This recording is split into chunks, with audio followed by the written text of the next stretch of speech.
Hi, I'm Amanda Morgan, and this is Not Just Cute, the podcast, where we discuss all kinds of topics to help bridge the gap that exists between what we know and what we do in early childhood education.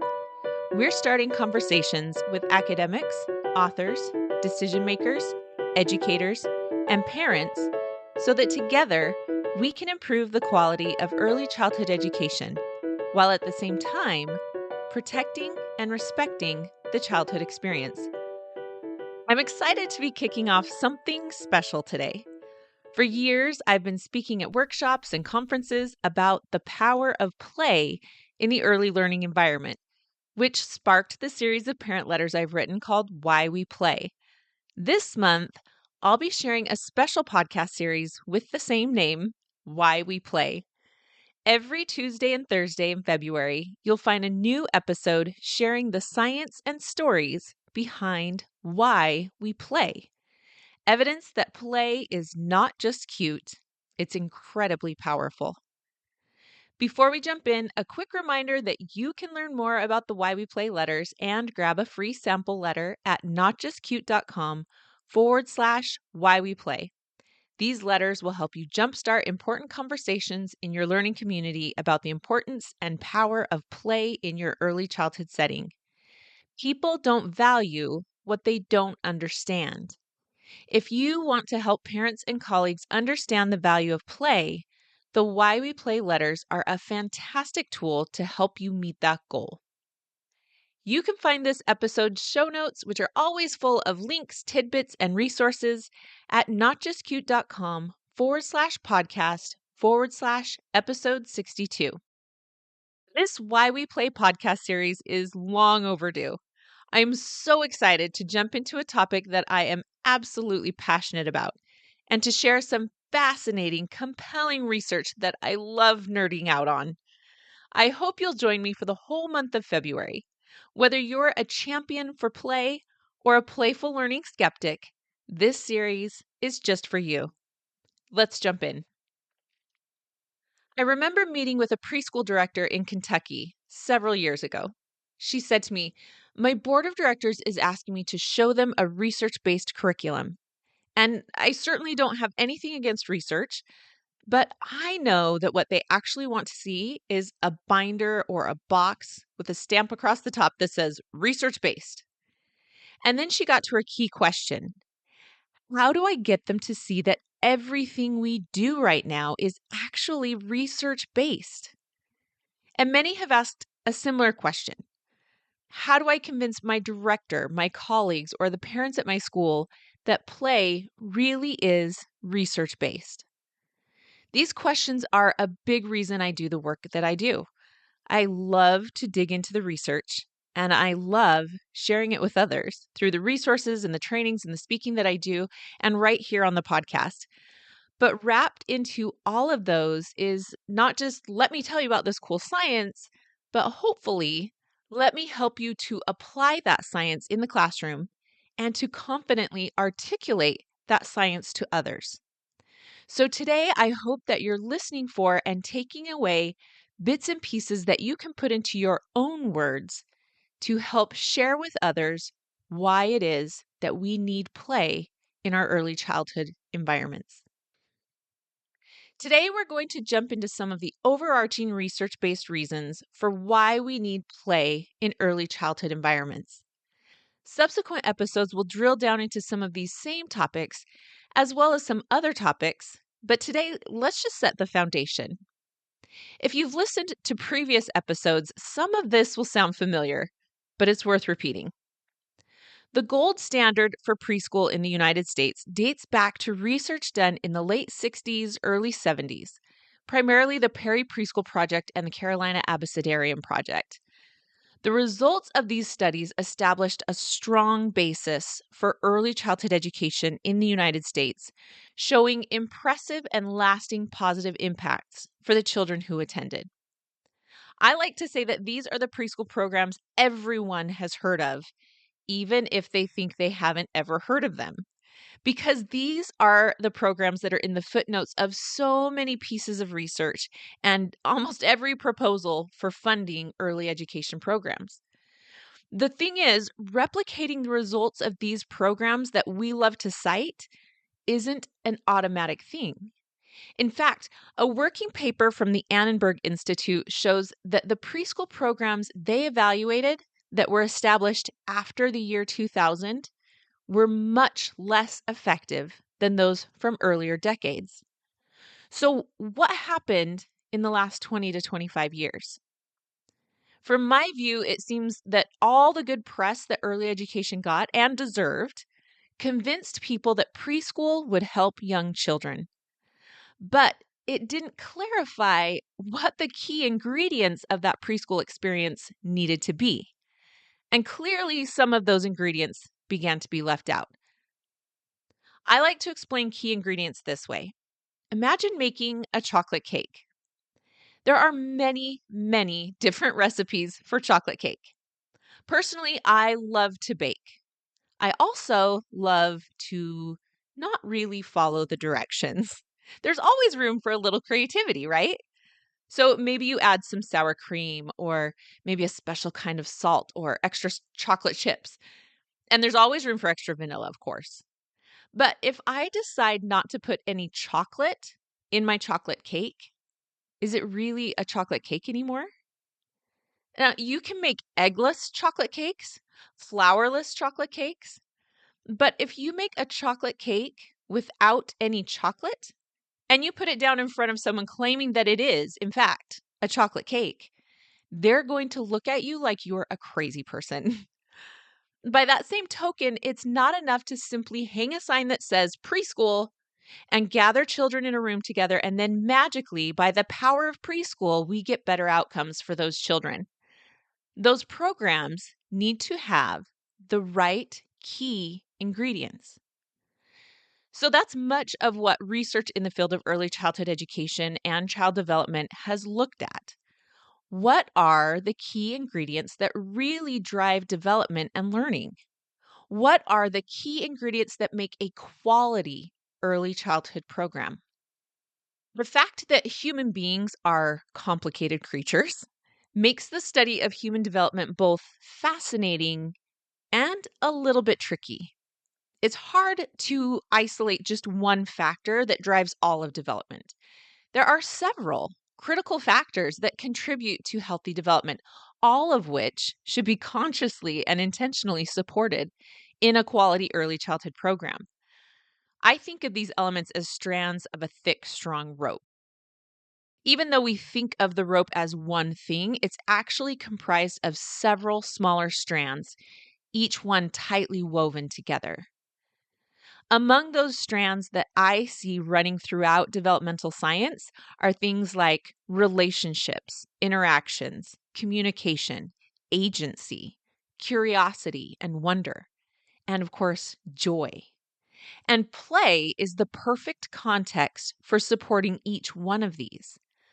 Play can perfectly weave together essentially every strand, every element for ideal development.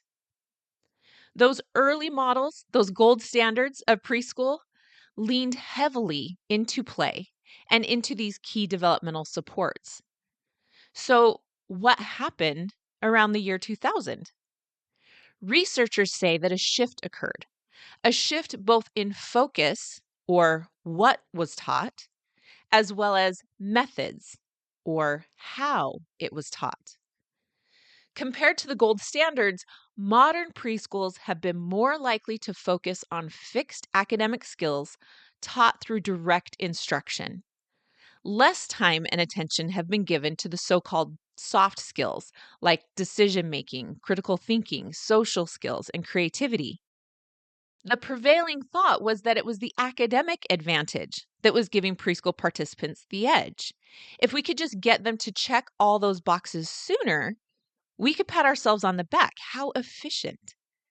This is where we start to see more push down curriculum, academic standards that are being pushed down to younger and younger ages. And as those expectations began to be pushed down, play began to be pushed out. But even as we got better and better at checking boxes, we still missed out on some of the long-lasting benefits. And in some cases, like in the Tennessee pre-K study, they actually found negative effects. Subsequent research points to two types of skills: constrained and unconstrained. Think of constrained as a checkbox. It's constrained or enclosed by those four walls. Unconstrained doesn't have those same boundaries. It's open-ended. So a constrained skill is one you can make a checkbox for. Knows the ABCs, check. Can count to 20, check. Unconstrained skills can be observed, of course, but they're honed and deepened over a lifetime. There's no finite checkbox. So, for example, vocabulary. You definitely learn some in preschool, of course, but there isn't a fixed number of words, and you're still adding vocabulary every single day, even as an adult. Social skills are another. You're developing and displaying and practicing them in preschool, but you've hopefully honed additional skills in your repertoire throughout your life. The same goes for things like critical thinking, problem solving, communication, and creativity. You develop skills in these areas over your entire life. It's hard to quantify and measure them. They are open-ended or unconstrained. Researchers say that many modern preschools have shifted their focus to the extreme onto the constrained skills taught through direct instruction, while the gold standard programs with the outcomes that we're chasing incorporated both constrained and unconstrained skills, supported largely through hands-on, play-based, language and relationship-rich environments. So let's look at two programs studied right around that effectiveness pivot in 2000. The Tennessee Pre-K program and the Boston Pre-K program, both of which you can find links to in the show notes. The Tennessee program showed participants got an immediate boost in test scores, but over time actually showed negative effects in both test scores and behavior outcomes. The Boston program, by contrast, showed no immediate boost in test scores, but over the long run, participants were more likely to take the SAT, go to college, and they had lower instances of behavioral problems. According to one area of measurements, Tennessee's program showed twice as much time spent on constrained skills, the checkboxes, than unconstrained skills, the lifetime skills. While Boston's program had the flip side, 3 times as much spent on the unconstrained skills than the constrained skills. Note that neither one of these programs showed an all or nothing approach. We do need both, but these programs certainly showed a difference in focus and methods, and they also showed a difference in outcomes for children. The program that focused more on directly teaching children the constrained checkbox skills had negative long-term outcomes, while the program that focused more on unconstrained, open-ended skills had positive long-term outcomes. Dr. 𝐅𝐫𝐞𝐞 is a psychology professor and researcher at UC Berkeley. I find her work fascinating. She's shared some thoughts about the research coming out of these preschool studies. Now, Dr. 𝐅𝐫𝐞𝐞's perspectives are of particular interest. She's not only a leading expert in how babies and young children learn, she's also been asked to use this expertise as she's worked with various teams who are trying to understand and develop better AI. At the crux of their conversations is the realization that even babies and toddlers are better learners than our best models of artificial intelligence. These researchers want to know, how can we make AI more like children? Her response is that some of the critical elements these models are missing are commonplace in childhood. These are elements like curiosity, experimentation, social learning. It's play. Can we see the irony here? That in an age when scientists are trying to design robots that can learn the way children are wired, we have education programs that are trying to teach children the way robots are wired. Just sit still. I'll put the information in. You'll repeat the information back out. Well, based on her background and the research on preschool programs, Dr. 𝐅𝐫𝐞𝐞 says this: maybe preschool is a misnomer. The programs don't work because they teach specific school skills. Instead, the crucial ingredients may be caring adults and a chance to play. Fundamental parts of good early childhood programs, large or small, private or public. Other research suggests that care and play don't make you better at doing any one particular thing. Instead, they make you more robust and resilient, better able to deal with the unexpected twists and turns of fate. And ultimately, that may be the best path to success. End of quote. So, what does research tell us are some of the key ingredients for quality preschools? Play in environments with caring, supportive adults. Leaving these ingredients out of an early childhood education program would be like leaving chocolate out of a chocolate cake. Academic skills are still in the mix, of course, but overemphasizing them at the expense of play would be like cutting out the chocolate so you can add extra salt. The ingredients are out of proportion. Why do we play? Because research tells us it's how children are wired to learn and to develop. It makes for a more effective early childhood learning environment. It naturally incorporates crucial elements for healthy development and has lasting positive impacts. We play because we're human. Thanks again for listening to Not Just Cute, the podcast. You can find show notes at notjustcute.com/podcast/episode 62. There, you'll find links to some of the articles and research discussed today, as well as other fascinating tidbits I know you'll find interesting. You can also hit up the show notes for a link to the Why We Play letters. Head to notjustcute.com/podcast/episode 62, or go straight to notjustcute.com/why we play to get signed up and download your free sample letter. Please be sure to tune in every Tuesday and Thursday in February to catch the full Why We Play series, focused on better understanding and better articulating to others why we play in early childhood education. I'm Amanda Morgan. You can read more on my blog and sign up for the Not Just Cute newsletter at notjustcute.com. You can also stay tuned for social media updates on Instagram by following me at Amanda_NotJustCute.